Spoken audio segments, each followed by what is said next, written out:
Les amis, bienvenue, j'espère que vous allez bien, j'espère que vous êtes en forme. Aujourd'hui, une nouvelle vidéo un petit peu spéciale, voilà, même si j'ai l'impression que tout le monde dit ça en début de vidéo, mais là, elle est vraiment spéciale pour le coup, puisque c'est vraiment un format que je vais intégrer sur ma chaîne, et j'aurais vraiment besoin de votre avis là-dessus. Est-ce que ce format vous plaît? Bien évidemment à la fin de la vidéo, mais en tout cas, ce format, eh bien, c'est un duel, voilà, un duel de légende. Je m'explique, on prend deux pilotes qui ont à peu près la même carrière, enfin du moins les mêmes années de carrière, le même palmarès, les mêmes statistiques, et on dit tout simplement lequel des deux est le meilleur. Alors, il faut juste savoir quelque chose, c'est que ce format de duel ne m'est pas venu tout seul, voilà, il faut que je sois totalement transparent avec vous. Je l'ai trouvé sur la chaîne de Alex De Castro, voilà, donc c'est un youtubeur foot, voilà, il fait des analyses footballistiques. Je vous invite à aller voir ses vidéos, et même pour ceux qui veulent voir ses vidéos duel qu'il fait entre footballeurs, eh bien je vous invite à le faire si le football vous intéresse. En tout cas, voilà, ça a été totalement repris de sa chaîne YouTube. Je lui ai bien évidemment demandé la permission par message, il m'a répondu très positivement, voilà, donc je le remercie encore une fois si tu passes par là, Alex, voilà, merci beaucoup. Donc les amis, on est parti pour ce duel. Pour ce premier duel, j'ai choisi deux pilotes qui ont à peu près la même carrière, le même nombre de titres, vous l'avez vu tout simplement dans le titre de cette vidéo. On va parler de Sébastien Vettel et de Alain Prost. Qui des deux est le meilleur? Le pilote français quadruple champion du monde ou le pilote allemand quadruple champion du monde également? On va voir ça tout de suite.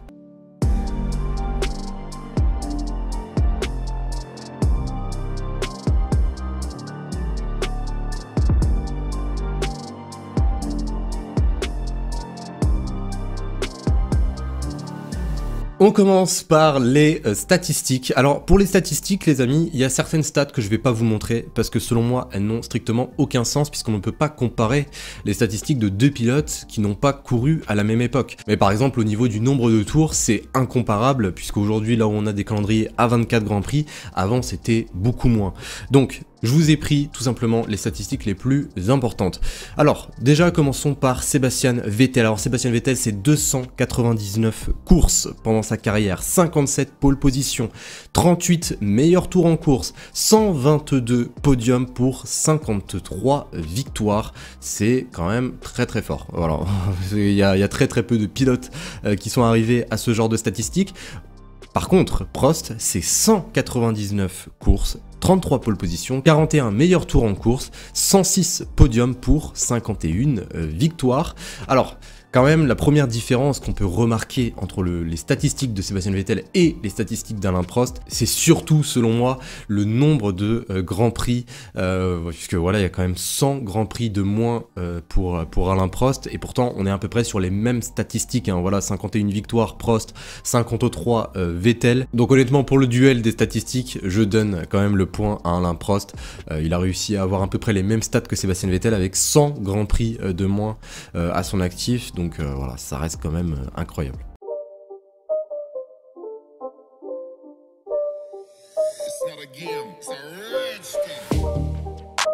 On continue avec les voitures. Alors les voitures, qu'est-ce que c'est? On va tout simplement comparer les voitures dominantes de chaque pilote. Et le pilote qui aura eu la meilleure voiture lors de sa carrière gagnera tout simplement le point. Alors commençons cette fois-ci par Alain Prost.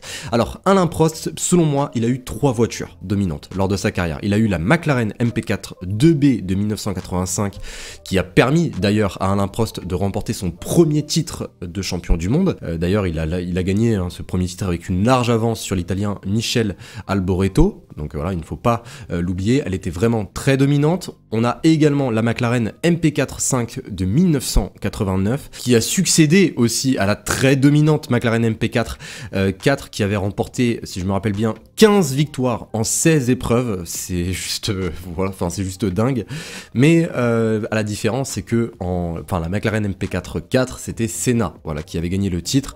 La McLaren MP4 5, c'est nul autre que Alain Prost. Et pour terminer, je vous ai trouvé une troisième voiture, et celle-là il ne faut pas l'oublier, la Williams FW15C de 1993, et comme en 92, eh bien c'est une saison où cette Williams Renault a pleinement dominé, voilà, il n'y a eu aucun débat, aucun combat, tout simplement pour cette Williams.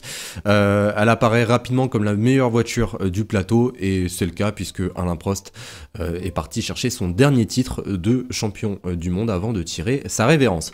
Maintenant, passons aux 2 voitures que j'ai sélectionnées pour Sébastien Vettel. Alors, Sébastien Vettel, on a toutes les Red Bull en fait. On a toutes les Red Bull RB8, RB9, bref. Mais bon, j'ai préféré vous laisser la RB9 de 2013, puisque pour moi, c'est en fait la voiture de référence de Sébastien Vettel. 9 victoires d'affilée, 13 victoires lors de la saison.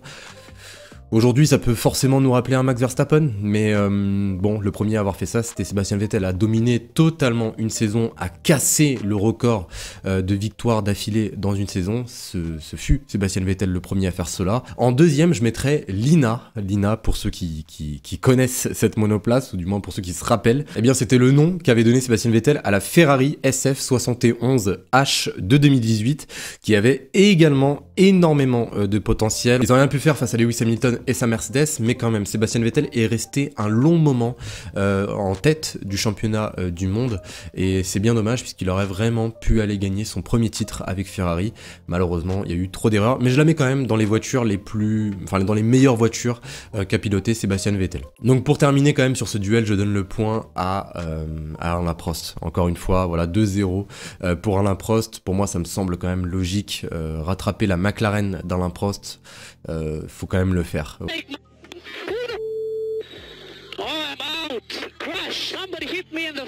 Donc 2-0 pour Alain Prost. On est parti maintenant pour le 3e point, on va parler de l'expérience. Alors qui est le pilote le plus expérimenté? Alors ça va être très rapide, je vous mens pas, ça va être très rapide. Alors déjà commençons par Prost. Alors Prost commence sa carrière en 1980 et la termine en 1993. On parle donc de 13 ans en Formule 1. Sébastien Vettel, lui, commence sa carrière en 2007 et la termine en 2022. On parle donc de 16 ans en Formule 1. Après, je sais très bien que voilà, l'expérience d'un pilote ne se forge pas forcément au nombre d'années qu'il a passé en Formule 1, mais selon moi, Vettel a connu quand même pas mal d'époques. Pour moi, Sébastien Vettel a connu vraiment beaucoup de générations. Il a connu la génération Schumacher, il a connu sa génération avec Lewis Hamilton, Fernando Alonso, et il a également connu la génération des nouveaux jeunes pilotes tels que Charles Leclerc, George Russell, Lando Norris. Donc voilà, selon moi, Sébastien Vettel sur l'expérience, il prend quand même le point.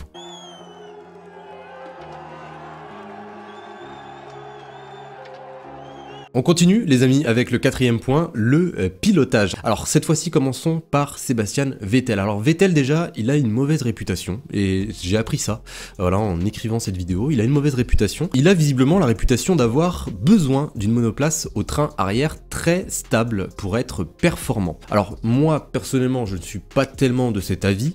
Puisque voilà, de ce que je me rappelle, toutes les voitures à peu près qu'a conduit Sébastien Vettel dans sa carrière étaient très instables au niveau de l'arrière, même très véloces. Donc pour moi, ce n'est pas forcément quelque chose qui m'a tout de suite sauté aux yeux. Bon après, personnellement, je n'ai jamais cru voilà, à cette réputation, malgré que j'avoue avoir eu quelques doutes.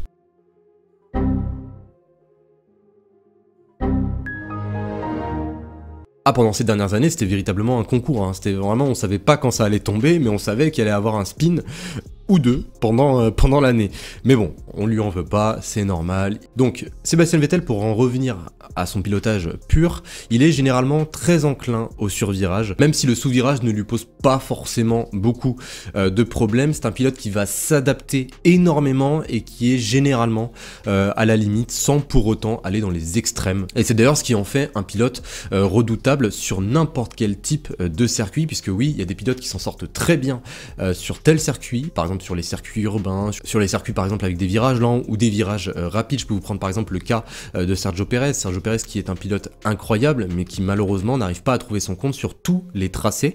Et bien Sébastien Vettel c'est à peu près l'inverse. Voilà, Sébastien Vettel lui il arrive à trouver la limite sur n'importe quel type de circuit. C'est vrai qu'il y aura des circuits où il sera beaucoup plus en difficulté, mais il peut vraiment créer des étincelles avec une voiture qui est peut-être moins performante que son concurrent direct. Donc voilà pour le style de pilotage de Sébastien Vettel. Maintenant Prost, alors je peux vous dire qu'on l'appelle pas le professeur pour rien, et moi en fait ce qui me plaît le plus dans le style de Prost, c'est sa capacité en fait d'adaptation à n'importe quelle voiture, et je trouve ça incroyable. Je trouve ça incroyable la manière à laquelle il s'adapte. Et je vous parle quand même d'adaptation, je pourrais vous parler par exemple de la suspension active qu'avait intégrée Williams en 1993. La Williams de 1993, je l'ai déjà abordé un petit peu plus tôt dans la vidéo, mais il faut savoir que c'est la première Williams à avoir adopté la suspension active. Et Prost n'aimait pas du tout cette suspension active, il la détestait. Je vous rappelle qu'en 1993, il tombe face à un Damon Hill qui est beaucoup plus expérimenté avec ce type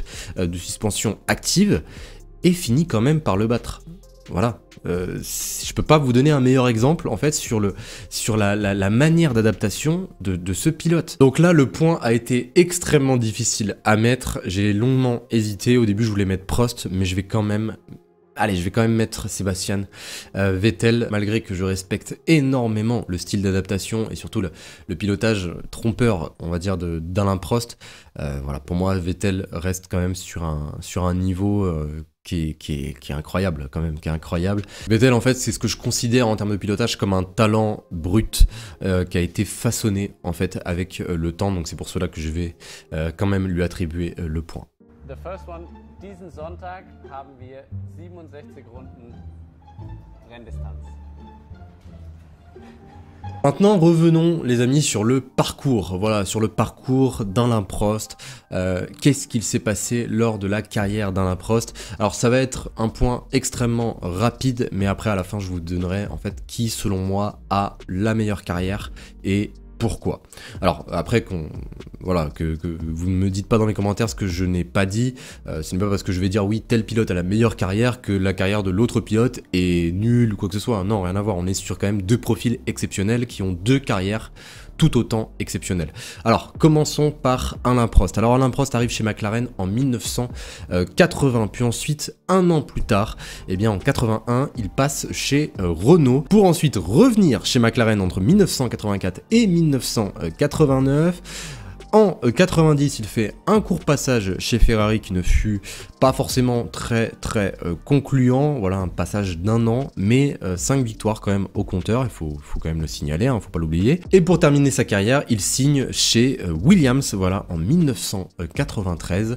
Alors voici les amis, la carrière d'Alain Prost, on continue avec celle de Sébastien Vettel. Alors pour Sébastien Vettel, c'est tout aussi simple, également 5 écuries au compteur. Alors en 2007, Sébastien Vettel signe chez BMW Sauber pour enfin arriver chez Toro Rosso l'année d'après. Il reste seulement qu'une petite année chez Toro Rosso où il remporte une victoire symbolique, voilà, avec Toro Rosso, ce qui était déjà exceptionnel à cette époque. On peut également se rappeler plus récemment de Pierre Gasly avec AlphaTauri, pour ensuite signer chez l'écurie mère Red Bull de 2009 à 2014. Il remportera 4 titres mondiaux pour enfin arriver dans l'écurie de ses rêves, celui qu'on appelait le Baby Schumi. Il va venir signer chez Ferrari, un passage qui n'a pas été très concluant, voilà, en termes de titres. Malheureusement, Sébastien Vettel n'aura pas réussi à gagner des titres avec Ferrari, mais on peut quand même compter 14 victoires à son actif pour la Scuderia Ferrari. Et pour terminer sa carrière, il va venir signer en Angleterre chez Aston Martin. Alors franchement, pour me décider sur qui a la meilleure carrière, honnêtement, je dirais Prost. Alors pourquoi est-ce que je dirais Prost? Puisqu'il a gagné 3 titres avec McLaren de 1984 à 1989. Voilà, donc 3 titres. Il s'est quand même battu contre l'un des, si ce n'est peut-être le plus grand pilote de tous les temps, Ayrton Senna. Et en fait, ce qui m'a mis en fait dans l'optique de lui attribuer ce point qui lui permettrait de gagner ce duel, c'est que il a terminé quand même chez Williams en 1993 et il a gagné un titre avec la Williams contre Damon Hill, puis ensuite il a pris sa retraite. En gros, Alain Prost est parti vraiment par la grande porte, à la différence selon moi de Sébastien Vettel qui a connu une fin de carrière beaucoup plus difficile, et je parle pas seulement que d'Aston Martin.